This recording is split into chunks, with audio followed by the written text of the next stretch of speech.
Mayong buntag mga badi, so karon mga badi, bat na po atong tiradahan mga badi.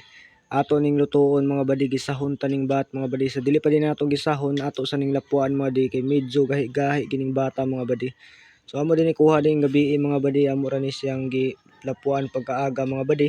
Kay mao lagi ni among isud-an karon mga badi. So karon mga badi, kaya gili slice na din sa akong kauban diha mga badi no. So mo din ang mga badi, yan na naghiwa-hiwa mga badi, kay wa mamitadtaran diha na lang ta sa lamisa natong tadtaran mga badi. So limpyo man pud nang among lamisa mga badi, kay nilimpyuhan man pud na siya mga badi. So mo din ning bat mga badi no. Mo na niya puro mga badi basta may slice badi. Ug na ta diha mga lamas diha sa tong kinabuhi mga badi. So na mga badi oh.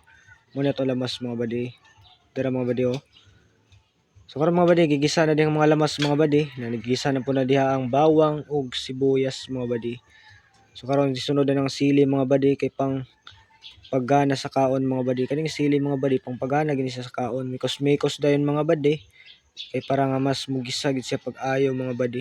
So karon mga badi, gisunod dayon diha badi ang bat ug gisagulan pag nagtambayayong mga badi. So dara mga badi oh. Hapit na siya mga badi. So wala pa na timplahin mga badi. Gimikos-mikos usa na badi, usa na kon mga badi. So karon kay gibutangan naman ang mga patis mga badi, amo na siyang lasa mga badi. Tuyo mga badi.